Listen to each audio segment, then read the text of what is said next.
मैं Khalid Khan advocate, district court Ghaziabad, chamber 482 से। निठारी के D5 में जितने भी कत्ल वगैरह हुए थे और जो पूरा एक सीरीज था जिसमें 19 FIR दर्ज हुई थी, उसको सारा मैंने कोर्ट में देखा था। इसके अंदर में जो सबसे पहला वर्डिक्ट आया था वो रिम्पा हल्दर मर्डर केस में आया था। उसके अंदर में दोनों लोगों को, सुरेंद्र कोहली और पनिधि पंदेर को, फांसी की सज़ा लोअर कोर्ट से हुई थी, जो बाद में हाई कोर्ट के बाद में ये सुप्रीम कोर्ट में चला और माननीय सुप्रीम कोर्ट ने इस फैसले में सुरेंद्र कोहली को भी बरी कर दिया है।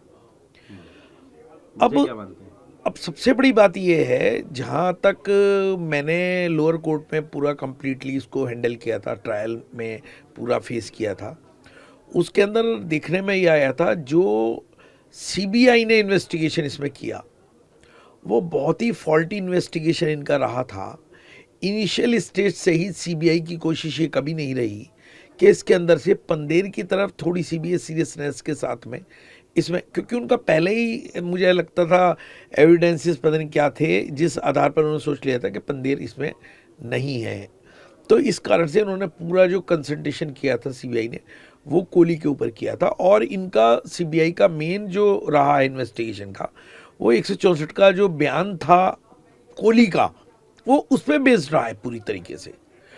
तो 164 के बयान में, केवल 164 के बयान में जो एविडेंसेस CBI ने पाए उसके बेसिस पे इसको उन्होंने चार्जशीटेड किया था और चार्जशीट होने के बाद में पंडेर को क्लीन चिट दे दी थी। लेकिन जब एविडेंस आए इसमें उसके फादर के, अनिल हल्दर के, उन्होंने बताया कि मोनिंदर सिंह पंदेर ने भी आगे आगे जा कर के उस आरी को बरामद कराया था जिससे बच्चों को काटते थे, तब इसका नाम भी इस केस में जुड़ गया था, रिम्पा हल्दर मर्डर केस में। और फिर बाद में दोनों को फांसी की सजा इसमें सुनाई गई थी।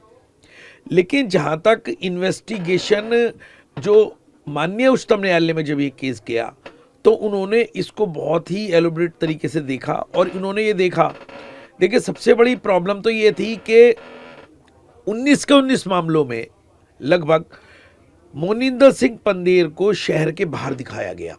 सभी मामलों में प्ली ऑफ एलिबाई पंडेर के फेवर में गई। दूसरी बात है, मेन एक्यूज में पंडेर था क्योंकि उसकी कोठी के अंदर ही बच्चों की डेड बॉडीज और जो हड्डियां खोपड़ियां थी बरामद हुई थी नाले में। तो जब चूंकि पंडेर को ही बरी कर दिया, पंडेर मेन मुलजिम था, मेन उसको जो प्रूव करना था कि भाई ये डेड बॉडी आपके इसमें कहाँ से आई या आरी आपके यहाँ पे कैसे बरामद हुई, उन सब का कोई जवाब इन्वेस्टिगेशन के अंदर में CBI ने नहीं दिया था। और केवल यही कारण रहे हैं मेन कि beyond the reasonable doubt prove करने से CBI पूरी तरीके से नाकाम रही है अपने केस को।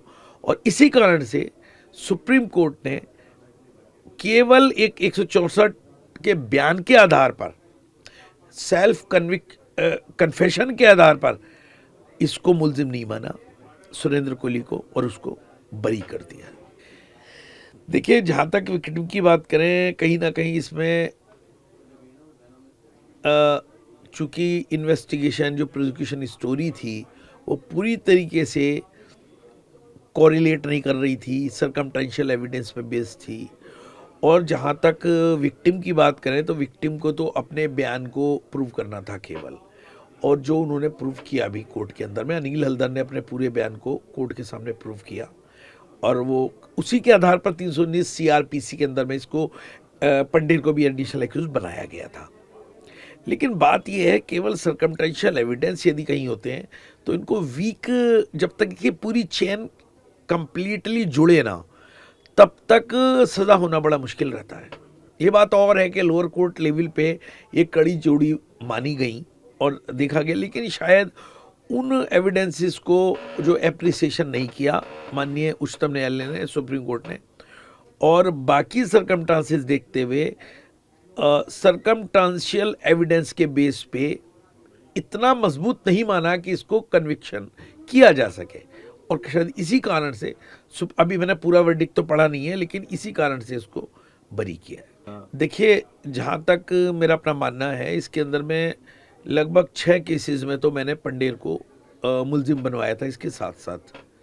तो 6 केस में दोनों लोग मुलजिम थे, और बाकी जो बचे 16 में 3 केस हम निकाल दें अगर एफआर वाले, तो 16-15 केसों में ये अकेला 16 के 16 में अकेला ये सुरेंद्र कोहली मुलजिम रहा है, आरोपी रहा है। तो मेरा मेरा मानना ये है कि अभी केवल एक ही केस में जो सुप्रीम कोर्ट ने माननीय ने इसको बरी किया है, केवल एक केस में बरी किया है। बाकी के जो केस अभी पेंडिंग है वो अभी अंडर कंसिडरेशन है, अंडर जो है माननीय उच्चतम न्यायालय के सामने। तो मुझे लगता है कि अभी सभी बरी निकलने के लिए, बाहर आने के लिए सभी केसों में बरी होना बहुत ज़रूरी है। अभी वो सिचुएशन नहीं है कि इसको एकदम से एट द मोमेंट इसको जेल से रिहा कर दिया जाए। तो मेरा मानना ये अभी केवल एक केस में इसको रिलीफ मिला है, बाकी केसेस अभी अंडर कंसिडरेशन है। जब तक उनमें इसको कम्प्लीटली बरी नहीं किया जाएगा और पूरा जब तक क्लियर अप नहीं होगा पूरे जो सीरीज ऑफ केसेस है, तब तक इसका बाहर आना मुश्किल है, अभी ये नहीं आ पाएगा। क्विक लीगल रेमेडी बता दीजिए विक्टिम्स के लिए अगर कुछ है। विक्टिम्स के लिए तो जहाँ तक रेमेडी की बात है, रीट्रायल के लिए ये सुप्रीम कोर्ट में डाल सकते हैं। री आर्गूमेंट जो एविडेंसेस हैं उसके लिए कर सकते हैं कि भाई अभी नहीं हुआ है।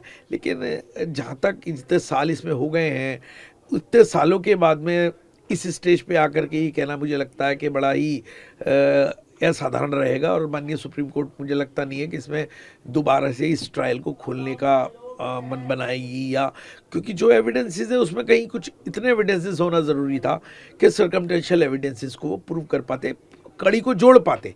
उतने भी शायद सुप्रीम कोर्ट में ये शायद नहीं मिल पाए हैं। वो पूरा का पूरा जो कमी रही है वो इन्वेस्टिगेशन एजेंसी की रही है, सीबीआई की रही है, जिन्होंने केवल सर्कमटेंशियल एविडेंस के 164 सीआरपीसी के बयान के आधार पर ही सुप्रीम कोर्ट में अपना पक्ष रखा है, और अन्य कोई जो है एविडेंस वो जुटा नहीं पाए।